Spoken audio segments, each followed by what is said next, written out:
Hey everyone, welcome back to another blog. তো তোমরা সবাই কেমন আছো? আশা করি খুব ভালো আছো, আর আমিও অনেক অনেক ভালো আছি। তো আজকে তোমাদের সাথে আরও একটা রেসিপি শেয়ার করব বলে চলে এসেছি। আর এটা দেখেই বুঝতে পারছো, তাই আর আলাদা করে কিছু বলছি না। হ্যাঁ, এটা হচ্ছে এগ চিকেন পাস্তা, যেটা বড় থেকে বাচ্চা সবারই ভালো লাগে। বিশেষ করে বাচ্চাদের এটা টিফিনে করে দিলে তো ওরা অনেক খুশি মনে খাবে। তো তোমরা পুরো ভিডিওটা দেখতে থাকো, আর কেউ কিন্তু স্কিপ করো না। আর যাদের ভালো লাগবে অবশ্যই তোমরা ট্রাই করো। আমি সবাইকেই বলবো যে তোমরা একবার হলেও এরকম করে ট্রাই করো। আর যাদের অসুবিধা হবে তারা আমাকে কমেন্ট সেকশানে জানিও।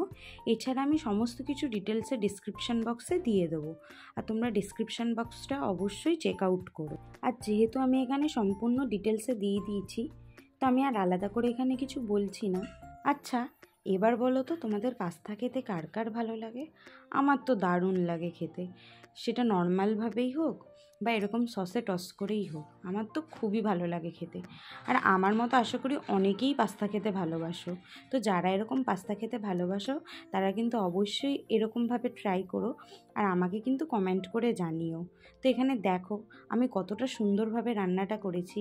আর বিশেষ করে আমার বাড়িতে আমার মা আর দিদি আমার হাতের এরকম পাস্তা খেতে প্রচণ্ড ভালোবাসে। যদিও বা এখন আর সেই সুযোগটা নেই যে করে খাওয়ানোর। আর এই প্রচণ্ড গরম পড়েছিল বলে আমি বাড়িতে গেছিলাম, কিন্তু সেরকমভাবে কিছু করে ওঠা সম্ভব হয়নি। তবে নেক্সট টাইম বাড়ি গেলে চেষ্টা করব দিদি আর মাকে কিছু নতুনত্ব করে খাওয়ানোর, কারণ কি ওরা আমার হাতের এরকম টাইপের খাবার খেতে প্রচণ্ড ভালোবাসে। আর কথা দিচ্ছি, এরকমভাবে পাস্তা তৈরি করে খেলে যারা পাস্তা খেতে পছন্দ করে না তারাও পাস্তার প্রেমে পড়ে যাবে। তো আমার এই ভিডিওটা তোমাদের কেমন লাগলো অবশ্যই কমেন্ট করে জানিও। আর আমি আবারও বলছি, তোমরা অবশ্যই পারলে এরকম করে ট্রাই করে দেখো। অসম্ভব সুন্দর আর অসম্ভব টেস্টি হয় খেতে।